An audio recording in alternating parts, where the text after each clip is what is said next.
So thus far, we've looked at kinesics, which is communicating through body movement. We've looked at vocalics, communicating through the voice. We've looked at haptics, communicating through touch, and proxemics, personal space.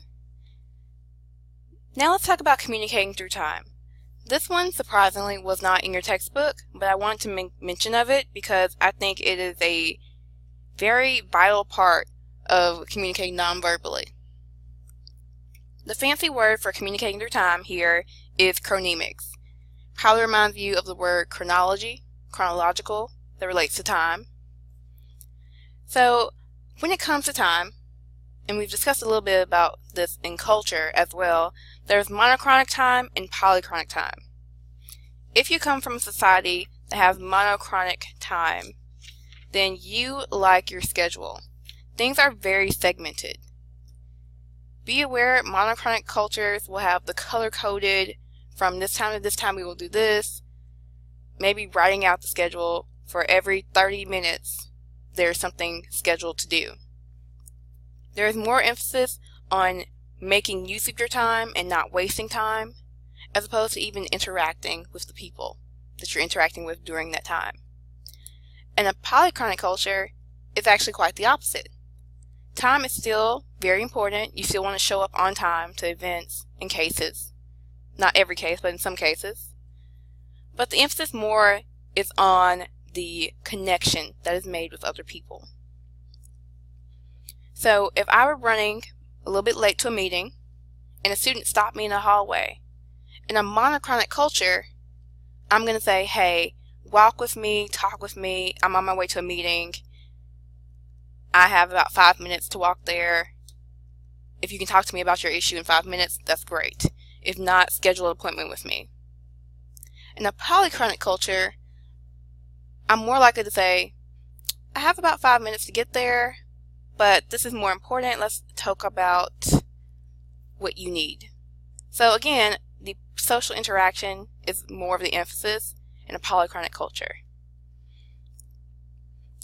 Now let's think about communicating through physical appearance. There's no real fancy word for this here. Now our physical appearance is comprised of different things, such as our visible attributes, our hair, our clothing, even our body types.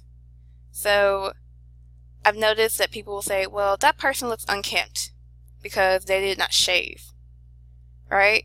And so that would be just based on their hair. Maybe they're going for like a gruffy look. I know that for a while there, the man bun was a very popular look, and it was kind of like the in vogue look for a while, especially in the late 2000s to early 2010s. Now it's kind of dying out. But again, people had all these ideas about who could wear a man bun. Was that person just maybe young and maybe a hipster? All these ideas that came down to physical appearance. Even think about body type. When you see someone who has a certain body type, what ideas do you think about that person? Do you think about maybe how physically active they are? Do you think about maybe how agreeable they are?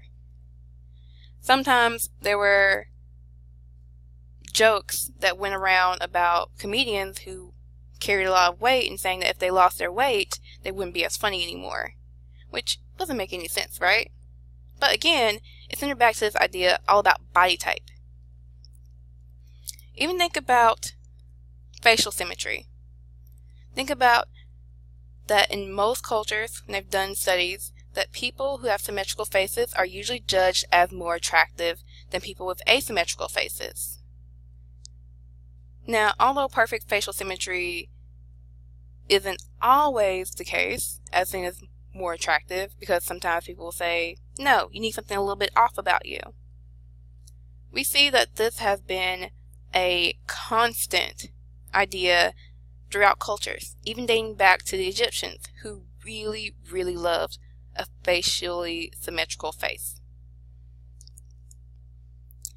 But even keep in mind that there are cultural variations on looks. What's seen as physically attractive or unattractive is going to vary. If you go on YouTube videos and just look at, physical attractiveness in men or women across different cultures in different countries, even throughout time, you'll see those progressions of completely different looks being appropriate and being physically attractive. Even how we dress can say things about our physical attractiveness to other people. So this is why I always tell my students when they give a speech to dress up so that people see you in a professional manner. Again, this is just non-verbally communicated. There's even ways that we communicate through objects. Now this is what we think about as objectics. Now this could be any object that you wear or any object surrounding you, such as jewelry, your watch, your cell phone, computers, your car, a long list of things, right? Now all of these artifacts, the things that we possess, influence how we see ourselves or even how others see us. So I was on a site with a friend, and he was going through and telling me how interesting it was to judge these people who were looking for potential partners based on what pictures they posed. And one person, he decided to post a picture of him in front of a big red shiny car. And I said, "Ooh, that's a nice car." And my friend realized, you were looking at his car, the nonverbal artifact in this picture. And immediately I thought, yeah, I wonder what that says about him. Does he actually own that car? That means maybe he has a little bit more money. Or maybe he just borrowed the car from a friend. We don't really know, right? But there's all these ideas. And he was trying to send a message, again, through the artifact. And there's even communicating through our environment. This can be consisting of fixed features or even semi-fixed features, such as a wall, ceiling, floors, doors, right? So the fact that someone designed a room to look a certain way, they put certain furniture in that room.